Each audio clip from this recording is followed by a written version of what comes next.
ജയിലിൽ കിടന്ന് തൂക്കിക്കൊല്ലാൻ വേണ്ടി കൊണ്ടുപോയിട്ട് സുജൂദിൽ മരിച്ചു. ആര്? തൂക്കിക്കൊല്ലുന്നതിന് മുമ്പ് എനിക്ക് 2 റക്അത്ത് നിസ്കരിക്കണമെന്നാണോ? നിസ്കാരത്തിൽ സുജൂദിൽ മരിച്ചു ആലി മുസ്ലിയാർ. പിന്നെ തൂക്കിക്കൊല്ലലുണ്ടായില്ലല്ലോ, സ്വാഭാവികമായി മരിച്ചു. ആലി മുസ്ലിയാർ മരിച്ചിട്ട് തൂക്കി.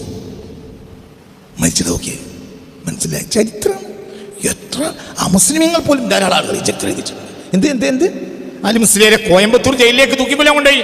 ഇവിടെ എന്ത് ചെയ്തു? തൂക്കിക്കൊല്ലുന്നതിന് മുമ്പ് എന്തിനാ ആവശ്യമുണ്ടെന്ന് വെച്ചുണ്ട്. എനിക്ക് 2 റക്അത്ത് നിസ്കരിക്കണം എന്ന് പറഞ്ഞു. നിസ്കാരം നിസ്കരിച്ചു.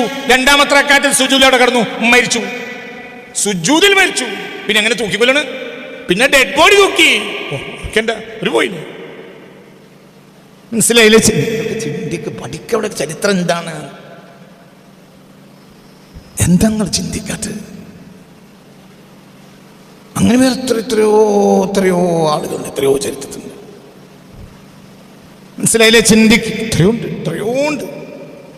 എന്തുകൊണ്ട്? തൂക്കിക്കൊല്ലാനൊന്നും കിട്ടൂല. കഴിഞ്ഞ അവർ പോയി. അവരെ ആര് കൊണ്ടുപോയി?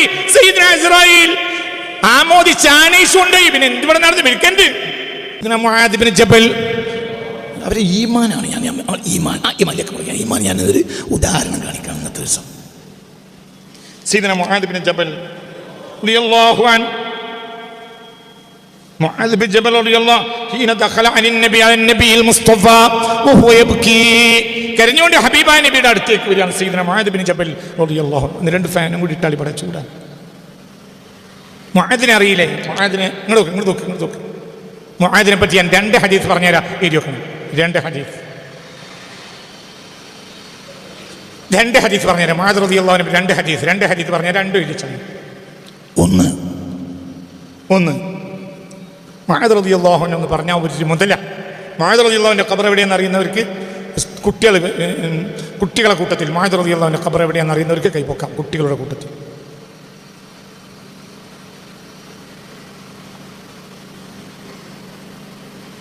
അറിയോ? മുആദ് റളിയല്ലാഹു അൻഹു ഖബർ ജോർദാനിലാണ്.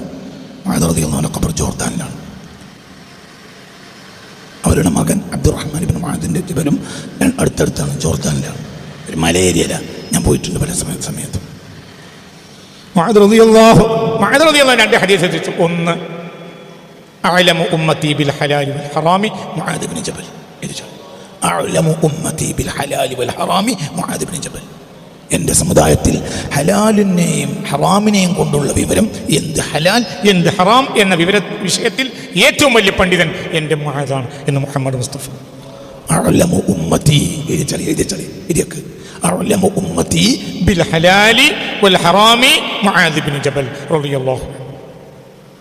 അഅലമു ഉമ്മത്തി, എൻ്റെ സമുദായത്തിലെ ഏറ്റവും വലിയ പണ്ഡിതൻ, ബിൽ ഹലാലി വൽ ഹറാമി, ഹലാലും ഹറാമും തിരിച്ചറിയുന്ന ഏറ്റവും വലിയ പണ്ഡിതൻ ആരാണ്?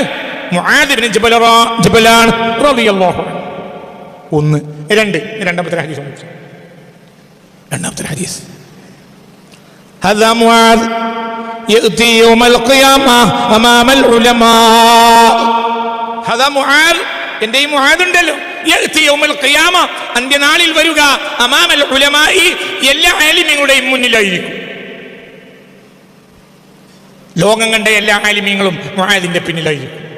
എല്ലാ ആലിമിന്റെയും മുന്നിൽ മുആദായിരിക്കും. 2ാമത്തെ ഹദീസ്. ആദ്യത്തെ ഹദീസ് കണ്ടില്ലേ? അഅലമു ഉമ്മത്തി ബിൽ ഹലാലി വൽ ഹറാമി മുആദ് ഇബ്നു ജബൽ റളിയല്ലാഹു അൻഹു. 2, ഹാദാ മുആദ് യഅതി യൗമൽ ഖിയാമ അമാമൽ ഉലമായി. ഹാദാ മുആദ് യഅതി യൗമൽ ഖിയാമ അമാമൽ ഉലമാ. ഹാദാ മുആദ്, എൻ്റെ ഈ മുആദ് ഉണ്ടല്ലോ, യഅതി യൗമൽ ഖിയാമ, അന്ത്യനാളിൽ എൻ്റെ മുആദ് വരിക, അമാമൽ ഉലമായി, എല്ലാ ആലിമീങ്ങളുടെയും മുന്നിലായിരിക്കും. അവരുടെ പിന്നിൽ നിൽക്കാൻ അല്ലാഹു നമുക്കൊക്കെ തൗഫീഖ് തരട്ടെ. അല്ലാഹു ആ കൂട്ടത്തിൽ നമുക്കൊരു സ്ഥലം അല്ലാഹു തആല തരട്ടെ. മുആദ് ഇബ്നു ജബൽ റളിയല്ലാഹു അൻഹുവിന്റെ ആ പിന്നിൽ നിൽക്കുന്ന ആ കൂട്ടത്തിൽ അല്ലാഹു നമ്മളെ ചേർത്ത് തരട്ടെ. അല്ലാഹുവിന്റെ ഹബീബിന് ഇത്ര ഇഷ്ടമുള്ള ഒരാളില്ല. എന്തൊരു വിഷയം എവിടെ ഉണ്ടായാലും അത് അമർ ചെയ്യാൻ മുആദിനെ പറഞ്ഞേക്കും. മുആദ് ഒരു സദസ്സിൽ ഒരു വാക്ക് മിണ്ടിയാൽ അതിനെതിരെ മിണ്ടാൻ ഒരാളുണ്ടാവില്ല. ഹൈബത്തൻ ഇജ്ലാലൻ, മുഖത്തേക്ക് നോക്കിയ പേടിയോ? അങ്ങനെയാണ് മുഖം, അങ്ങനെ കട്ടിപ്രകാശിക്കുന്നത്.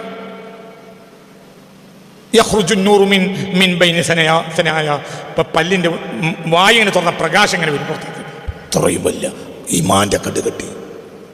ولا ينظر إليه ولا يحد إليه النظر إجلالا وتعظيما. ഒരാൾ മുആദ് റളിയല്ലാഹു അൻഹുവിനെ കണ്ണൊന്ന് അമർത്തി നോക്കൂല. ഇജ്ലാലൻ വതഅളീമൻ, അത്രയും വലിയൊരു മുഖഭാവമാണ്, അത്ര ഈമാന്റെ മുഖമാണ് ആർക്ക്? സയ്യിദുനാ മുആദ്. അല്ലാഹു അവരുടെ പിന്നിൽ നാളെ നമ്മളെ നിർത്തി തരട്ടെ. അമീൻ ബിറഹ്മതിക യാ അർഹമർ റഹീമീൻ. എന്താ വിഷയം? ഹബീബിന്റെ അരികിലേക്ക് കൊണ്ട് സല്ലല്ലാഹു അലൈഹി വസല്ലം ഓഹു യബ്കി, കരഞ്ഞുകൊണ്ടാ വരുന്നത്. സല്ലല്ലാഹു അലൈഹി വസല്ലം ഹബീബിന്റെ അടുത്തേക്ക് വരിക സല്ലല്ലാഹു അലൈഹി വസല്ലം. മുആദ് റളിയല്ലാഹു അൻഹു കരയ. സല്ലല്ലാഹു അലൈഹി റളിയല്ലാഹു അൻഹു സയ്യിദുനാ മുആദ് ഹബീബിന്റെ അരികിൽ വന്നു സല്ലല്ലാഹു അലൈഹി വസല്ലം. ഫഖാല അപ്പോൾ റസൂൽ ചോദിച്ചു, കൈഫ അസ്ബഹത യാ മുആദ്, ഇന്ന് രാവിലെ എന്ത് പറ്റി? എന്താണ് ഇന്നത്തെ രാവിലത്തെ നിന്റെ അവസ്ഥ? എന്താ? കൈഫ അസ്ബഹത യാ മുആദ്, എന്താ മുആദേ എന്താ അവസ്ഥ? അപ്പോൾ പറഞ്ഞു, അസ്ബഹതു മുഅ്മിനാ, അസ്ബഹതു മുഅ്മിനാ, ഞാൻ ഈ പ്രഭാതത്തിൽ മുഅ്മിനാണ് നബി സല്ലല്ലാഹു അലൈഹി വസല്ലം. എന്താ നിന്റെ അവസ്ഥ? ഞാൻ മുഅ്മിനാണ്. അതാണ് ചോദിക്കുക, അതാണ് പറയുക, അവരെ വിഷയത്രയേ ഉള്ളൂ. അപ്പോൾ റസൂലുള്ളാഹി സ്വല്ലല്ലാഹു അലൈഹി വസല്ലം പറഞ്ഞു, ഫഖാല നബി സ്വല്ലല്ലാഹു അലൈഹി വസല്ലം, അപ്പോൾ റസൂൽ പറഞ്ഞു, ഇന്ന ലികുല്ലി ഖൗലിൻ മിസ്ദാഖൻ വലികുല്ലി ഹഖ്ഖിൻ ഹഖീഖ ഫമാ മിസ്ദാഖു മാ തഖൂൽ. ഒരു വാക്ക് പറഞ്ഞാൽ അതിനെ യാഥാർത്ഥ്യപ്പെടുത്താൻ തെളിവ് വേണം. ഒരു സത്യമാണെങ്കിൽ അതിനൊരു യാഥാർത്ഥ്യം കൊണ്ട് അതിനെ കാണിക്കണം. ഫമാ ഹഖീഖത്തു മാ തഖൂൽ ഫമാ മിസ്ദാഖു മാ തഖൂൽ. ഇജി പറഞ്ഞതിന്റെ യാഥാർത്ഥ്യം എന്താ? ഇത് മുഅ്മിനാന്ന് പറഞ്ഞു, എനിക്ക് തെളിവെന്താ? മുഅ്മിനാന്ന് പറഞ്ഞു, ശരി, തെളിവെന്താ? മനസ്സിലായില്ലേ? നീ മുഅ്മിനാന്ന് പറഞ്ഞു, ശരിയാണ്, ആയിക്കോട്ടെ, പക്ഷെ തെളിവെന്താ? ഹദീസ് ഞാൻ കൂടി പറയാം. ഫഖാല നബി സ്വല്ലല്ലാഹു അലൈഹി വസല്ലം, കരഞ്ഞുകൊണ്ട് വന്നു. അപ്പോൾ കൈഫ അസ്ബഹത, എന്താ നിന്റെ അവസ്ഥ? നിന്റെ അവസ്ഥയൊക്കെ എന്താണെന്ന് ചോദിച്ചു. വൈകുന്നേരം കണ്ടാൽ കൈഫ അംസൈത്താന്ന് ചോദിക്കും, രാവിലെ കണ്ടാൽ കൈഫ അസ്ബഹത്താന്ന് ചോദിക്കും. ഒക്കെ അവരുടെ മുഹാവറകളാണ്. സ്വല്ലല്ലാഹു അലൈഹി വസല്ലം അപ്പോൾ പറഞ്ഞു, ഖാല അസ്ബഹത മുഅ്മിനൻ, ഞാൻ ഇന്ന് പ്രഭാതത്തിലും ആരെന്നെയാണ് നബി? ഞാൻ മുഅ്മിനാണ് സ്വല്ലല്ലാഹു അലൈഹി വസല്ലം. ഹബീബ നബിയോട് പറഞ്ഞു. അപ്പോൾ പറഞ്ഞു, ഇന്ന ലികുല്ലി ഖൗലിൻ മിസ്ദാഖൻ, ഒരു വാക്ക് പറഞ്ഞാൽ അതിനെ സത്യപ്പെടുത്താൻ തെളിവ് വേണം. വലികുല്ലി ഹഖ്ഖിൻ ഹഖീഖ, ഒരു ഹക്ക് പറഞ്ഞാൽ ആ ഹക്കിനെ കാണിക്കുന്ന യാഥാർത്ഥ്യം കാണിക്കണം. ഫമാ മിസ്ദാഖു മാ തഖൂൽ, ഇജ് മുഅ്മിനാണ് എന്ന് പറഞ്ഞതിനെ തെളിവ് കൊണ്ട് സമർത്ഥിക്കാവുന്ന തെളിവെന്താ? അതായത് ഇജ് മുഅ്മിനാണ് എന്നതിന് എന്താണ് തെളിവ്? ഉറക്കെ പറ മോനെ, നീ മുഅ്മിനാണെന്നതിന് എന്താണ് തെളിവ്? ഇനി ഈ തെളിവ് നമ്മൾ ഈ ഹദീസ് ഇവിടെ ഉദ്ധരിക്കണം എന്തിനാണ്? ഈ തെളിവ് നമ്മളോട് കയറ്റാൻ നമ്മളും ആരായി? മുഅ്മിനായി. നബിയെ കേട്ടോളി, നീ എന്താ തെളിവ്?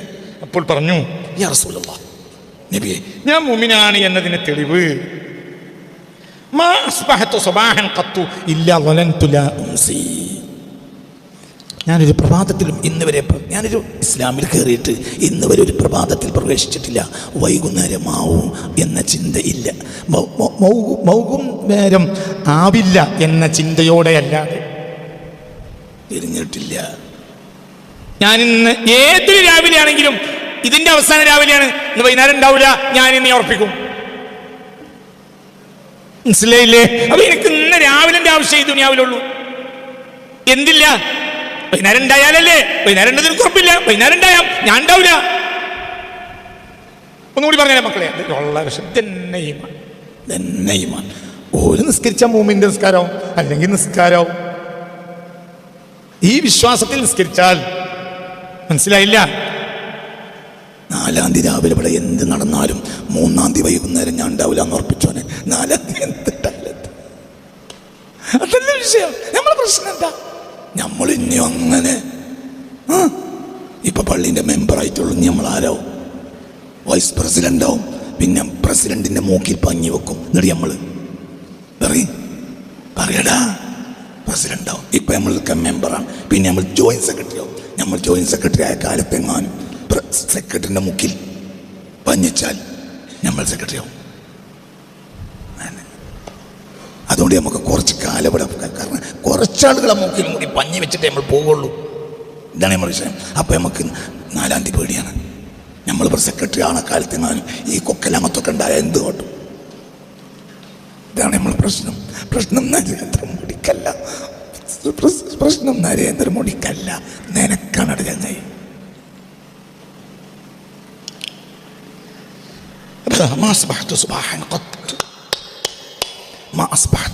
ما أصبحت صباحا قط ഒരു പ്രഭാതത്തിലും ഞാൻ പ്രവേശിച്ചിട്ടില്ല ഇല്ലാ വനന്തു ലാ ഉംസി, വൈകുന്നേരമാവില്ല എന്ന ചിന്തയിലല്ലാതെ.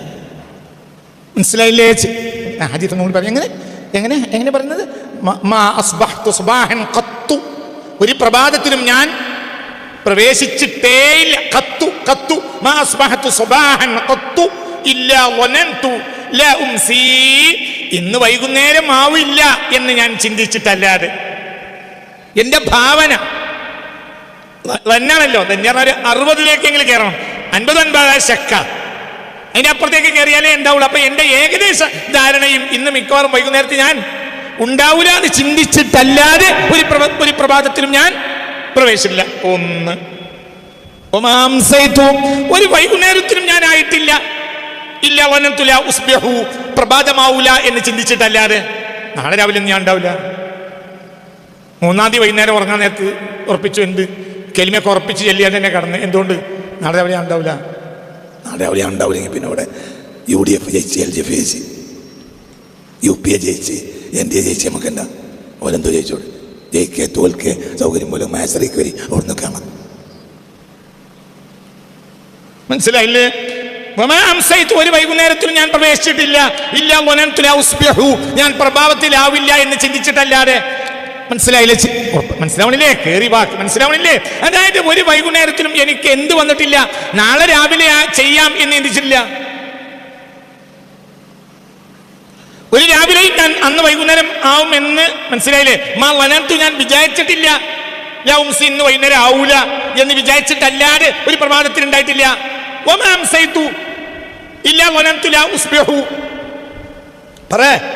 നാളെ രാവിലെ ആവില്ല എന്ന് ഭാവിച്ചിട്ടല്ലാതെ ഒരു വൈകുന്നേരം എനിക്ക് കടന്നു പോയിട്ടില്ല. അപ്പൊ എന്റെ ഇടയിൽ ഒരു രാവിലെ വൈകുന്നേരത്തിനിടയിലെ സമയം മാത്രമേ ഉള്ളൂ. എത്ര പോലും ഇല്ല. പറമോനെ 24 മണിക്കൂർ പോലും ഇല്ല. പിന്നെ എനിക്കെന്താ പ്രശ്നം? എനിക്കെന്ത്? എന്നെ അറസ്റ്റ് ചെയ്താൽ തന്നെ വൈകുന്നേരം പോയിന് കൊല്ലിനെ കൊല്ലുകയാണെങ്കിൽ വൈകുന്നേരത്തിന് എനിക്കെന്ത് പിടിക്കണം? കൊല്ലേണ്ട ആവശ്യമില്ലല്ലോ. ജയിലിൽ കിടന്ന് തൂക്കി കൊല്ലാൻ വേണ്ടി കൊണ്ടുപോയിട്ട് സുജൂദിൽ മരിച്ചു. ആര്? തൂക്കി കൊല്ലുന്നതിന് മുമ്പ് എനിക്ക് 2 റക്അത്ത് നിസ്കരിക്കണമെന്നാണോ? നിസ്കാരത്തിൽ സുജൂദിൽ മരിച്ചു ആലി മുസ്ലിയാര്. പിന്നെ തൂക്കി കൊല്ലലുണ്ടായില്ലല്ലോ, സ്വാഭാവികമായി മരിച്ചു. ആലി മുസ്ലിയാരെ മരിച്ചിട്ട് തൂക്കി. മനസ്സിലായി? ചരിത്രം എത്ര അമുസ്ലിമീങ്ങൾ പോലും ധാരാളം ആളുകൾ ഈ ചരിത്രം എഴുതിച്ചു. എന്ത് ആലി മുസ്ലിയാരെ കോയമ്പത്തൂർ ജയിലിലേക്ക് തൂക്കിക്കൊല്ലാൻ കൊണ്ടുപോയി. ഇവിടെ എന്ത് ചെയ്തു? തൂക്കിക്കൊല്ലുന്നതിന് മുമ്പ് എന്തിനാ ആവശ്യമുണ്ടെന്ന് വെച്ചു ഉണ്ട്. എനിക്ക് 2 റക്അത്ത് നിസ്കരിക്കണം എന്ന് പറഞ്ഞു. നിസ്കാരം നിസ്കരിച്ചു. 2ാമത്തെ റക്അത്തിൽ സുജൂദിൽ അവിടെ കിടന്നു, മരിച്ചു. സുജൂദിൽ മരിച്ചു. പിന്നെ അങ്ങനെ തൂക്കിക്കൊല്ലണ്? പിന്നെ ഡെഡ് ബോഡി തൂക്കി ഒരു പോയില്ല. മനസ്സിലായില്ലേ? ചിന്തിക്ക് പഠിക്കവിടെ ചരിത്രം എന്താണ്? എന്താ ചിന്തിക്കാത്തത്? അങ്ങനെ എത്രയോ ആളുകൾ എത്രയോ ചരിത്രത്തിലുണ്ട്. മനസ്സിലായില്ലേ? ചിന്തിക്ക്. എത്രയോ ഉണ്ട്. എന്തുകൊണ്ട്? തൂക്കിക്കൊല്ലാനൊന്നും കിട്ടൂല. കഴിഞ്ഞ അവർ പോയി. അവരെ ആര് കൊണ്ടുപോയി? സയ്യിദ്നാ ഇസ്രായേൽ ആമോദിച്ച് ആനയിച്ചു കൊണ്ടുപോയി. പിന്നെ എന്തുവിടെ നടന്ന് വിൽക്കണ്ട്? അപ്പൊ നോക്കൂല. ഒരു വൈകുന്നേരത്തും ഞാൻ പ്രവേശിച്ചിട്ടില്ല. ഇല്ലാ വനന്തു ലാ ഉസ്ബിഹു വലാ ഖതൗതു ഖത്വതൻ ആരോടാ പറയുന്നത്? ആലങ്കാരികതല്ല. ഇതാരോട് പറയാം? ഹബീബ റസൂലുള്ളാഹിയോട് ആര് പറയാ? മുആദ് ബിൻ ജബൽ. പിന്നെ എന്ത് ഒരു അത്രയും ഗൗരവമുള്ള വാക്കാണ്. ഒരു ചവിട്ടടി ഞാൻ വെച്ചിട്ടില്ല. ഖത്തു ഇല്ലേ ഇല്ല. ഇല്ലാ വനന്തു അന്നീ ലാ അത്ബഉഹാ ബി ഉഖ്റാ, മറ്റ് അടുത്ത ചവിട്ടടി വെക്കുകയില്ല എന്ന് ഞാൻ വിചാരിച്ചിട്ടല്ലാതെ. മനസ്സിലായില്ലേ? പരീക്ഷ എഴുതിയിട്ട് ഈ മാങ്കാര്യത്തിൽ പരീക്ഷ എഴുതി ജയിക്കാൻ എളുപ്പമാണ്, മുഅ്മിനാകൽ പ്രയാസമാണ്. മുഅ്മിനാകുന്ന പണിയപ്പി ഇവിടേക്ക് എത്തിയോ? ഒന്നുമില്ല, ഒരു പേടിയില്ല. നീ നമ്മളതല്ല. വേണമെങ്കിൽ പറയാം ഖബറിൽ ഞാൻ കുറച്ചാലും കൂടി വസിക്കും എന്ന് ഉറപ്പിക്കാം. എന്തുകൊണ്ട്? മഹ്ദി ഇമാം വന്നിട്ടില്ല. ഇപ്പം ഞാൻ മരിക്കുകയാണെങ്കിൽ ഞങ്ങൾക്ക് ഒരുപാട് കാലം, കുറച്ച് കൊല്ലം ഞാൻ ഖബറിൽ കിടന്നുറങ്ങുന്ന ഒരാൾക്ക് ധൈര്യമായിട്ട് പറയാം. എന്തുകൊണ്ട്? എന്താണ് മനുഷ്യന്മാരെ, മഹ്ദി ഇമാം വന്നാൽ 9 കൊല്ലം ഭരിക്കണം മഹ്ദി ഇമാമിന്. ഒരഭിപ്രായം 40 കൊല്ലം മഹ്ദി ഇമാമിന് ഭരിക്കും. ഒരഭിപ്രായം. അങ്ങനത്തെ അഭിപ്രായവും ഞാൻ കണ്ടിട്ടുണ്ട്. പിന്നെ 9-ാം കൊല്ലം ദജ്ജാൽ വരണം. പിന്നെ 40-ാമത്തെ ദിവസം ഈസാ നബി അലൈഹിസ്സലാം ഇറങ്ങി വരണം. എന്നിട്ട് ഈസാ നബിക്ക് 40 കൊല്ലം ഭരിക്കണം. പിന്നെയോ ജനങ്ങളൊക്കെ നന്നാണ്. പിന്നെ ശിറാറുൽ ഖൽഖ് പിന്നെ വരണം. അപ്പൊ എന്താണെങ്കിലും ഒരാൾക്ക് ഇന്ന് ഒരാൾ മരിക്കുകയാണെങ്കിൽ എന്ത് പറയാ, ഇന്ന് ഞാൻ വൈകുന്നേരം വരെ ഭൂമിയിൽ ഉണ്ടാവും എന്ന് പറയാൻ പറ്റൂല, ഞാൻ കുറച്ച് കാലം ഖബറിൽ ഉണ്ടാവും എന്ന് പറയും. ഞാൻ ഖബറിൽ നിന്നും പെട്ടെന്ന് പോകില്ല, എന്തെങ്കിലും ബുദ്ധിമുട്ടുണ്ടെങ്കിൽ അങ്ങോട്ട് വന്നാൽ മതി എന്ന് പറയും. മനസ്സിലായില്ലേ? ഞാൻ പറയാ ഉറപ്പാണ് പറയാ. അല്ലാഹു തആല സന്തോഷമായി കിടക്കുന്നവരിൽ നമ്മളെ ഉൾപ്പെടുത്തി തരട്ടെ. ഭൂമിക്ക് മുകളിൽ എന്താ? അപ്പൊ എന്ത് ഒരു പ്രഭാതത്തിലും ഞാൻ മുഅ്മിനാണ്, താങ്കൾ മുഅ്മിനാണെന്നതിന് എന്താ തെളിവ്? എന്താ തെളിവ് പറഞ്ഞത്? ഒരു പ്രഭാതത്തിലാകുമ്പോഴും പ്രദോഷം വരെ ഞാൻ ഉണ്ടാകുമെന്ന് ഞാൻ വിചാരിച്ചിട്ടില്ല. ഒരു പ്രദോഷത്തിലും അടുത്ത പ്രഭാതത്തിൽ ഞാൻ ഉണ്ടാകുമെന്ന് ഞാൻ വിചാരിച്ചിട്ടില്ല. ഒരു ചവിട്ടടി വെക്കുമ്പോൾ അടുത്ത ചവിട്ടടി വെക്കാൻ കഴിയുമെന്ന് ഞാൻ വിചാരിച്ചിട്ടില്ല. അതൊന്നും ഞാൻ വിചാരിച്ചിട്ടില്ല. പിന്നെയോ എന്ന് അങ്ങനത്തെ ഒരു കാര്യം എൻ്റെ ജീവിതത്തിൽ ഉണ്ടായിട്ടേ ഇല്ല. ഒരു രാവിലെയും ഹബീബായ റസൂലുള്ളാഹി മുത്ത് മുഹമ്മദ് മുസ്തഫ ശരീകരിക്കുന്നില്ല. വിശദമായ ചർച്ചയാണ്. ഹബീബായ നബി പറഞ്ഞു, എനിക്ക് തിരിഞ്ഞു, അങ്ങനെ തന്നെ മുന്നോട്ട് പോകും, ഇതന്നെ ഈമാൻ. ഹബീബാ നബി എന്തെങ്കിലും കൂട്ടാൻ പറഞ്ഞില്ല. ഈ ഹദീസിന്റെ അവസാനം വളരെ വിശദമായി ചർച്ച ചെയ്ത ഹദീസാണ്. ഈ ഹദീസിന്റെ അവസാനം ഹബീബാ നബി പറഞ്ഞു അറഫ്റ്റ് എന്ന വാക്കിൻ്റെ അർത്ഥം എന്താ? അറഫ്റ്റ് എന്ന വാക്കിൻ്റെ അർത്ഥം ഞാൻ കഴിഞ്ഞ ക്ലാസ്സിൽ പറഞ്ഞിട്ടുണ്ട്. അറഫ്റ്റ്, നീ ആരിഫായി, നീ അറിഞ്ഞു. എന്തറിഞ്ഞത്? നിന്റെ മനസ്സിലായില്ല, നിന്റെ അദമിയത്ത് നീ അറിഞ്ഞു, യോമിനായി. നിന്റെ അദമിയത്ത് നീ അറിയണത്, നിന്റെ വജൂദ് അറിഞ്ഞാൽ നീ ഇബ്ലീസായി, നിന്റെ അദം അറിഞ്ഞാൽ നീ മുഅ്മിനായി.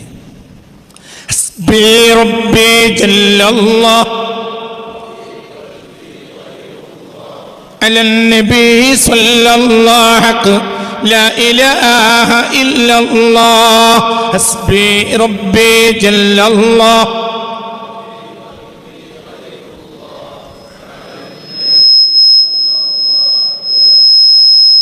حسبي ربي جل الله ما في قلبي غير الله على النبي صلى الله لا إله إلا الله.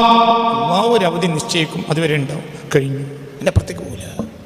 എത്ര ആയാലും വേണ്ടില്ല. ലോകം കണ്ട ഏറ്റവും വലിയ മുതലാളി മാൻസമൂസയെക്കാളും വലിയൊരു മുതലാളി ഇന്ന് വരെ ലോക ചരിത്രത്തിൽ രേഖപ്പെടുത്തപ്പെട്ടിട്ടില്ല. ലോകം കണ്ട ഏറ്റവും വലിയ ധനാഢ്യൻ ഇന്ന് വരെ മനുഷ്യരാശി എഴുതി വെച്ച ചരിത്രത്തിലെ ഏറ്റവും വലിയ ധനാഢ്യൻ മാൻസമൂസയാണ്. AD 12-ാം നൂറ്റാണ്ടുകാരൻ, ആഫ്രിക്കൻ നിവാസിയാണ്, ഒരു പ്രഭുവാണ്. അദ്ദേഹം ഹജ്ജിന് വന്നപ്പോൾ വന്ന വഴിയിൽ 1000-ഓളം ഗ്രാമങ്ങളിൽ സമ്പന്നത വന്നു. ഹജ്ജിന് തിരിച്ചു പോയത് അത്ര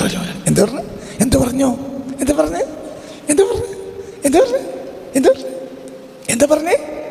അദ്ദേഹം ഹജ്ജ് കഴിഞ്ഞ് തിരിച്ചു പോയപ്പോഴത്തേന് 1000 ദരിദ്ര ഗ്രാമങ്ങൾ സുഭിക്ഷിതയിലായി. 1000 ഗ്രാമങ്ങൾ. അദ്ദേഹം മാലിയിലെ ചക്രവർത്തി, ആഫ്രിക്കയിൽ മാലിയിലെ ചക്രവർത്തിയെന്ന്. അദ്ദേഹമാണ് ലോക ചരിത്രത്തിൽ ആദ്യമായി ഗോളങ്ങളുടെ രൂപത്തിൽ സ്വർണ്ണ നാണയങ്ങൾ ഉണ്ടാക്കിയത്. സ്വർണ്ണ നാണയം കൂടുതൽ വേണം ഗോളമാക്കാൻ, അതേസമയത്ത് അടിച്ചു പരത്തിയാൽ കുറച്ച് മതി. ഇദ്ദേഹത്തിന് ഏറിയിട്ട് മനസ്സിലായില്ല, സ്വർണ്ണ ഏറിയിട്ട് അദ്ദേഹം എന്ത് ചെയ്തു? അടിച്ചു പരത്തി ഒക്കെ കുളുകുളു പോലത്തെ ഇത്ര ഗോളങ്ങളാണ് ഒക്കെ സ്വർണ്ണ നാണയങ്ങൾ ഒക്കെ പൈസ ഗോളങ്ങളായിട്ട് ഉപയോഗിക്കുക. അടിച്ചു പറ്റില്ല. എന്തുകൊണ്ട്? അതിന് മാത്രം സ്വർണ്ണമാണ്. പിന്നെ എന്താ ചെയ്യുക? ഇതെങ്ങനെ തീരണ്ടേ? 1000 പോകുന്ന വഴിക്ക് ഓരോ ഗ്രാമത്തിൽ പള്ളി ഉണ്ടാക്കി, 1000 പള്ളി ഉണ്ടാക്കി. ഹജ്ജ് കഴിഞ്ഞ് തിരിച്ചു പോയി. ആ ഗ്രാമങ്ങളൊക്കെ സുഭിക്ഷമായി. ഒരു മനുഷ്യൻ ഹജ്ജ് കഴിഞ്ഞ് തിരിച്ചു പോയപ്പോഴത്തേന് 1000 ഗ്രാമങ്ങൾക്ക് ഭക്ഷണത്തിന് വഴിയായി. 1000 പട്ടണങ്ങൾ ഉണർന്നു, 1000 പള്ളികളുണ്ടായി. ഇതാണ് മാൻസമൂസ. ഈ മനുഷ്യനും മരിച്ചുപോയി, ഒരവധിൻ്റെ കഴിഞ്ഞു.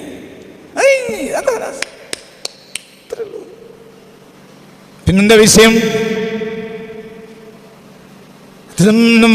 മനുഷ്യൻ പേടിക്കണ്ട, എൻ്റെ റബ്ബിനെ ഒന്നും പേടിക്കരുത്. ഈ രണ്ട് സംഭവം ഞങ്ങളെ മുന്നിൽ കാണിക്കുക. ഞാൻ അവസാനിപ്പിക്കുക. രണ്ട് കാര്യം. ഒന്ന് ഇക്കൊല്ലം മഴ വന്നത്, ഒന്ന് ഇപ്പോൾ ഇന്ദ്രപ്രസ്ഥത്തിൽ നടക്കുന്ന അധികാരമാറ്റം. ഇത് രണ്ടും നിങ്ങൾ പ്രതീക്ഷിച്ചിട്ടില്ല. പെട്ടെന്നൊന്നും മഴ പെയ്ത് തണുക്കുമെന്ന് വിചാരിച്ചിട്ടേ ഇല്ല. ഒന്ന്. രണ്ട്, ഇന്ത്യ ഈ പരുവത്തിലേക്ക് മാറുമെന്ന് വിചാരിച്ചിട്ട് തന്നെ ആരും വിചാരിച്ചില്ല. ഒരു എക്സിറ്റ് പോളില്ല. എക്സിറ്റ് പോൾ ഉണ്ടായിരുന്നു, ഞാനിന്നാൾ പ്രധാനമന്ത്രിയാവും. അത് ആകാഞ്ഞത് വലിയ ഭാഗ്യം. എന്തുകൊണ്ട്? വലിയ ആപത്ത് സംഭവിക്കും. എന്താണ് ആപത്തെന്ന് ഇപ്പം ഞാൻ പറഞ്ഞു വിശദീകരിപ്പിച്ചാൽ വിശദീകരിക്കും. അല്ലാഹു ഇന്ത്യക്കാരെ മേൽ അനുഗ്രഹം ചൊരിഞ്ഞു. ഇത് നശിക്കൂല. ഇത് ആദം നബിയാണ് ഇവിടെ ആദ്യം ചവിട്ടി, സയ്യിദ്നാ ആദം. ഇത് ആദമിൻ്റെ മണ്ണാണ്.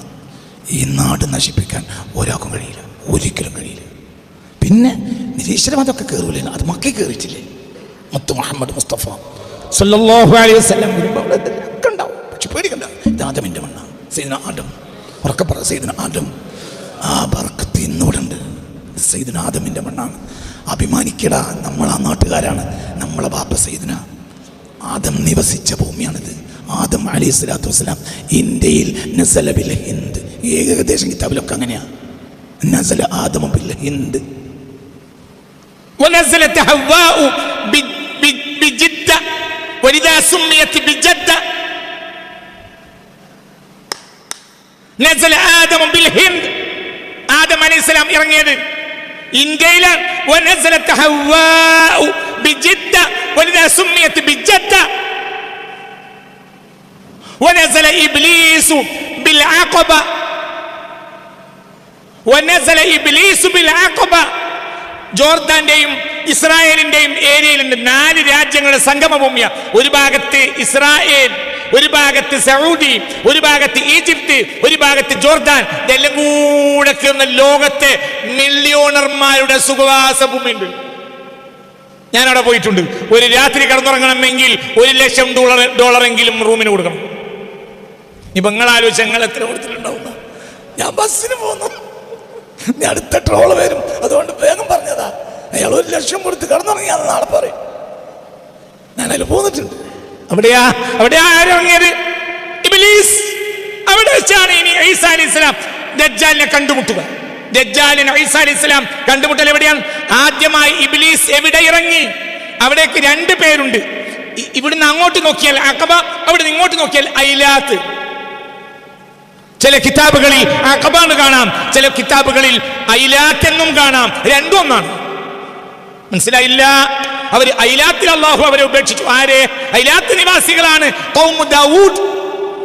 اسألهم عن القرية التي كانت حاضرة البحر إذ يعدون في السبت എന്ന് പറഞ്ഞാൽ يعدون في السبت إذ تأتيهم حيتانهم يوم سبتهم شرعا ويوم لا يسبتون لا تأتيهم. ഏതാണ് ആ സൂറത്ത്? അറഫ് അല്ലേ? അറഫ് അല്ലേ? അതേതാ? അതെവിടെയാ? ഖൗമു ദാവൂദ്. അതെവിടെയാ? ഐലാത്ത്. ചില കിതാബുകളിൽ ഐലാത്ത് കാണാം, ചില കിതാബുകളിലോ അഖബാനും കാണാം. രണ്ടും. ഇസ്രായേലിയർ ഐലാത്തിനെ വിളിക്കും, അറബികൾ അറബികൾ അഖബാന്ന് വിളിക്കും, ഇസ്രായേലിയർ ഐലാത്തിനെ വിളിക്കും. പണ്ടത് മൊത്തം ഒന്നായിരുന്നു അറബികളുടെ കയ്യിൽ. മനസ്സിലായോ? 967 ഇസ്രായേൽ പിടിച്ചു. ഇപ്പോൾ ഇസ്രായേലിന്റെ ലോകത്തെ ഏറ്റവും വലിയ സുഖവാസ കേന്ദ്രങ്ങൾ അവിടെയാണ്. അവിടെയാണ് ആരിറങ്ങിയത്? ഇബ്ലീസ്. ഇനി അവിടെ വെച്ചാണ് ദജ്ജാൽ ലഅനത്തുല്ലാഹി അലൈഹി കണ്ടുമുട്ടുക. ആര്? സയ്യിദുനാ ഈസാ. അതൊന്നും പെടൂല. നമ്മളെ നാട് സയ്യിദുനാ ആദമിന്റെ നാടാ. ഇത് നശിപ്പിക്കാൻ ഒരു കുട്ടി കഴിയില്ല, വിചാരിക്കുന്നുണ്ട്. ഇത് സയ്യിദുനാ ആദമിന്റെ മണ്ണാണ് അലൈഹിസ്സലാം. ആദം നബി ഒരു മനുഷ്യന്റെ ദുആ ആദ്യം നടന്ന മണ്ണാണ് ഏത്? ഇന്ത്യ. പിന്നെ അവിടുന്ന് ഹറമിലേക്ക് മക്കയ്ക്ക് പോയതാ. മക്കയിൽ ഇറങ്ങി ഇങ്ങോട്ട് വന്നതല്ല. ആദം നബി അലൈഹി സ്വലാത്തു വസ്സലാം ഒരു മണ്ണിൽ ഇറങ്ങിയിട്ടുണ്ടെങ്കിൽ എന്ത് ചെയ്തിട്ടുണ്ടാവുമല്ലോ? ഈ ഭൂമിയിൽ അള്ളാഹുവിനോടുള്ള ദുആ ആദ്യം നടന്നത് ഉറപ്പിച്ചു പറഞ്ഞാൽ എവിടെയാണ്? ഇന്ത്യയിലാണ്. എന്തിനാണ് പേടിക്കുന്നത്? കാരണം ആയത്തിൽ പറഞ്ഞിട്ടില്ലേ, ഖാലാ റബ്ബനാ ളലംനാ അൻഫുസനാ വഇൻ ലം തഗ്ഫിർ ലനാ വതർഹംനാ ലനകൂനന്ന മിനൽ ഖാസിരീൻ. ഓരോ ചവിട്ടടിക്കും അത് ദുആ ചെയ്തു സയ്യിദുനാ ആദം. ഈ ദുആ ഈ ഭൂമിയിൽ ആദ്യം നടന്നത് ഇന്ത്യയിലാണ്. മനുഷ്യ പിതാവിന്റെ ആദ്യ പ്രാർത്ഥന നടന്നത് ഹറമിലല്ല. ആദ്യ പ്രാർത്ഥന ഇന്ത്യയിലാണ്. കാരണം നസല ബിൽ ഹിന്ദ്, ഇവിടുന്ന് മക്കയ്ക്ക് പോയി, പിന്നെ തിരിച്ചു വന്നു. 40 ഹജ്ജ്, ഹജ്ജ ആദമ മാശിയം മിനൽ ഹിന്ദ് 40. 40 ഹജ്ജ് ചെയ്തു. എവിടുന്ന് പോയിട്ട്? പറയേ, മക്കയിൽ പോയിട്ട്, ഇന്ത്യയിൽ പോയിട്ട് 40 ഹജ്ജ് ചെയ്തു എന്ന് പറഞ്ഞാൽ ഇന്ത്യയിൽ നിന്ന് പോയി 40 ഹജ്ജ് ചെയ്തു എന്ന് പറഞ്ഞാൽ അതിന്റെ അർത്ഥം എന്താ? 39 ഹജ്ജ് കഴിഞ്ഞിട്ടും ഇന്ത്യക്ക് ഒന്നുമല്ലേ? 40 കഴിഞ്ഞിട്ട് എവിടെ പോയി എന്നല്ലേ തിരക്കിട്ടുള്ളൂ. ഹജ്ജ ആദമ മാശിയം മിനൽ ഹിന്ദ് 40 ഹജ്ജ. ആദം നബി അലൈഹിസ്സലാം ഇന്ത്യയിൽ നിന്ന് നടന്നു പോയി എത്ര? 40 ഹജ്ജ് ചെയ്തു. ആദ്യ ഹജ്ജിനും അതെന്തിനാ? ആദ്യം ദ്വാ നടന്ന ഇന്ത്യയില. ആദമിന്റെ മണ്ണ് അത് നാശിപ്പിക്കാൻ കഴിയുന്ന ഒരുത്തനും വിചാരിക്കണ്ട. മഹദിയുടെ മണ്ണ് തന്നെയാണ് അലൈഹിസ്സലാം. അതിന്റെ ബാക്കി വേറെ പറഞ്ഞു കുറച്ച് നേരങ്ങൾ നാട്ടോട്ട് നടക്കി. മഹദിയുടെ മണ്ണും ഇതന്നെയാണ്. ഇമാം മഹദിയുടെ മണ്ണും ഇത് തന്നെയാണ്. ഇന്ത്യ എന്ന് പറഞ്ഞാൽ ഞങ്ങൾ വിചാരിച്ച ഇന്ത്യ അല്ല. ആ ഇന്ത്യ എന്ന് പറഞ്ഞാൽ ഏതാണ്? ആ ഇന്ത്യ എന്ന് പറഞ്ഞാൽ ഇന്നത്തെ ഇന്ത്യ, ഇന്നത്തെ പാകിസ്ഥാൻ, മനസ്സിലായി? ഇന്നത്തെ ബംഗ്ലാദേശ്, ഇന്നത്തെ അഫ്ഗാനികൾ ആരാ? ഖുറാസാനികൾ. ആരാണ്? ഫൗജുഹു അൽ ഖുറാസാനിയൂൻ. വമൻ അസ്ഹാബുഹു, മദീനയിലെ സ്വഹാബാര അൽ അഫ്ഗാനിയൂൻ അൽ ഖുറാസാനിയൂൻ. അപ്പോൾ വഹും ഹഖീഖത്തൻ ഹിന്ദിയൂൻ. നിങ്ങളിൻ്റെ കൂടെ ഇല്ലല്ലോ പഠിച്ചോനെ. അസ്ലൻ ഹുവ മദനിയുൻ. അസ്ലൻ എന്ന വാക്ക് ഞാൻ പിന്നെ വിശദീകരിക്കും. അസ്ലൻ ഹുവ മദനിയുൻ വലാകിൻ അസ്ഹാബുഹു അൽ ഖുറാസാൻ. അയ്ന അൽ ഖുറാസാൻ? ബിൽ ഹിന്ദ്. പിന്നെ തൊട്ടടുത്ത് നാടേതാ? ലോകത്ത് അങ്ങനെ 3-4 നാടേ പണ്ടുള്ളൂ. ഇപ്പോഴല്ലേ 10-200 നാടായത്. ലോകത്ത് അന്ന് 3-4 നാടുള്ളൂ. ആ ഒരു നാട് ഇന്ത്യ, 2 പേർഷ്യ. ഇന്ത്യയുടെ അതിർത്തി എവിടെയാണ്? ഇറാനിൽ. അതുകൊണ്ട് ഇറാനികൾ ഇന്ത്യയിലേക്ക് ഇറങ്ങി. അതുകൊണ്ട് ഇന്ത്യക്കാരിൽ സവർണവർഗത്തിൻ്റെ പേരെന്താ? ആര്യൻസ്. എന്താ ഈ ആര്യൻസ്? ഇറാനികൾ. നിങ്ങളിൻ്റെ കൂടെ അല്ല, നിങ്ങളോട് എന്ത് വർത്താനം? മനസ്സിലായില്ലേ? മനസ്സിലാവുകൊണ്ട് പറഞ്ഞു. മനസ്സിലായില്ലേ? Aryans Iran. എന്താ ഇറാൻ എന്നൊരു പൊട്ടോണ്ട് പറഞ്ഞാൽ ഇറാൻ എന്ന് 10 വട്ടം പറഞ്ഞാൽ ആര്യനാവും. ആരാ ഇറാനികൾ? ആരാ? ആര്യൻസ്. ആരാ? ഇറാനികൾ. പേർഷ്യൻ. വ്യാസമഹർഷിയാണ് മഹാഭാരതം എഴുതിയത്. ആരാ വ്യാസൻ? ഇറാനി. ഇന്ത്യൻ വേദങ്ങൾ വരെ ഇടത്തിന് വലത്തോട്ടല്ല, വലത്തിന് അടുത്തോട്ട എഴുതി.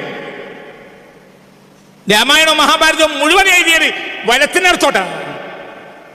ഖുർആൻ എഴുതിയും വലത്തിനടുത്തോട്ടാ, രാമായണം എഴുതിയും വലത്തിനടുത്തോട്ടാ, മഹാഭാരത എഴുതിയും വലത്തിനടുത്തോട്ടാണ്, ബൈബിൾ എഴുതിയതും വലത്തിനടുത്തോട്ടാണ്, തോറ എഴുതിയതും വലത്തിനടുത്തോട്ടാണ്. ഇടത്തിന് വലത്തോട്ട് എഴുതിയ ഒരു വേദഗ്രന്ഥത്തെ കാണിച്ചെന്നാൽ എന്റെ പേര് ഞാൻ മാറ്റേണ്ടി വരില്ല. ഇല്ല. എന്ത് പറഞ്ഞു? പിന്നീട് മനുഷ്യൻ മാറ്റിയതാ എല്ലാ വേദഗ്രന്ഥവും. വലത്തുനിന്നടുത്തോട്ടാ, വലത്തുനിന്നടുത്തോട്ടാ. ഇടത്തുനിന്ന് വലത്തോട്ട് എഴുതുന്നപ്പോൾ രീതി കൊണ്ടുവന്നത് യൂറോപ്യൻസാണ്. അവിടെ ഒരു വേദഗ്രന്ഥം ഇല്ല. ബാക്കി അടുത്ത ക്ലാസ് പറയാം. അതുകൊണ്ട് എന്ത്?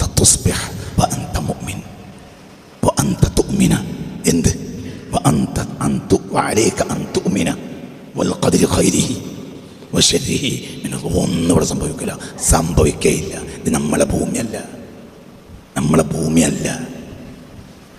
അങ്ങനെയല്ല, നമ്മളെ ഭൂമിയല്ല. നമ്മളെന്തിനാ ഭൂമി? നമ്മൾ ഗൾഫ് പോകുന്നതിന് മുമ്പ് പല ആളുകളെയും നിർത്തി ഒരു കഫീൽ, ഒരു അറബിയായ കഫീൽ നടത്തിയ ഒരു കമ്പനി. ആ കമ്പനി പിന്നെ നമ്മൾ എന്തായി? അവിടെ ജോലിക്കാരനായി പോയി. 2 കൊല്ലത്തെ വിസയിൽ നമ്മൾ പോയി. ഇനി അവിടുത്തെ എല്ലാ കാര്യം നമ്മൾ പോന്നു കഴിഞ്ഞാൽ ഈ കമ്പനി എങ്ങനെ നടക്കുമെന്ന് വിചാരിക്കണം. നമ്മൾ കമ്പനി തുടങ്ങിയിട്ട് അയാളെ ബാപ്പാടെ ബാപ്പ തുടങ്ങിയതാ. 1800 തുടങ്ങിയ കമ്പനിയാ. ഇപ്പോൾ ഈ 2024 എന്നെ കൊണ്ടുപോയി. എന്തിന്? അല്ലെങ്കിൽ 2022 കൊണ്ടുപോയി 2 കൊല്ലത്തെ വിസക്ക്. ഈ കൊല്ലം ഈ പോരണം. ഈ ജൂൺ അവസാനിക്കുമ്പോൾ എന്റെ വിസ ലാസ്റ്റാ. അപ്പൊ എനിക്ക് വയറ്റിൽ വേദന. എന്ത് ഇപ്പൊ ഞാൻ പോയ കമ്പനി എന്തോ ഞാൻ പെണ്ണുങ്ങൾക്ക് വിളിച്ചു പറഞ്ഞു ഞാനിപ്പോൾ കമ്പനിയുടെ കോലത്തിലാക്കി. ഇപ്പൊ ഞാൻ പോയ എന്താന്നുള്ള ബേജാറില്ല. ഇജല്ലല്ലോ കമ്പനി തുടങ്ങിയത്. ഇത് 110-200 കൊല്ലം നടന്ന കമ്പനി ഇജുണ്ടായിരുന്നു. ഇതാണ് ദുന്യാവ്. അതിനൊരു മുതലാളിയുണ്ട്, ആള് നോക്കും, ഇജ് വണ്ടി വിട്ടോ. നിനക്ക് ഇവിടെ കമ്പനി എന്താവുന്നുള്ള പേടി നിനക്ക് ഒന്നും കൂടി മാന്താനുള്ള സൗകര്യത്തിൽ.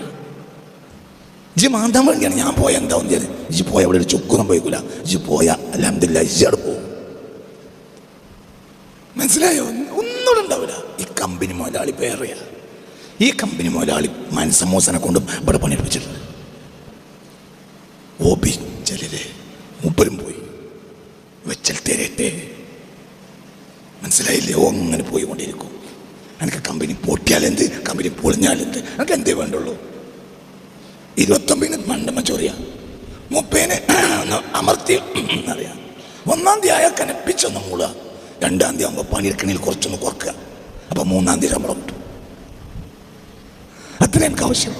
റബ്ബന, മനസ്സിലായില്ലേ? അള്ളാഹു തൗഫീഖ് തരട്ടെ. ഇവിടെ ഒന്നുമല്ല, നീ ഇവിടെ ഒന്നല്ല, ഞാനും നീയും ഒന്ന് എന്തെങ്കിലും ആണെന്ന് വിശ്വസിച്ചത് ഈമാനെ നശിപ്പിക്കും. അള്ളാഹു നമ്മളെ കാത്തിരക്ഷിക്കട്ടെ. അൽ-ഫാത്തിഹ. അൽഹംദുലില്ലാഹി റബ്ബിൽ ആലമീൻ റഹ്മാനിർ റഹീം മാലികി യൗമിദ്ദീൻ ഇയ്യാക നഅ്ബുദു വ ഇയ്യാക നസ്തഈൻ ഇഹ്ദിനസ് സിറാത്തൽ മുസ്തഖീം സിറാത്തൽ ലദീന അൻഅംത അലൈഹിം الضالين آمين. بسم الله الرحمن الرحيم الحمد لله رب العالمين الرحمن الرحيم مالك يوم الدين إياك نعبد وإياك نستعين اهدنا الصراط المستقيم صراط الذين أنعمت عليهم غير المغضوب عليهم ولا الضالين.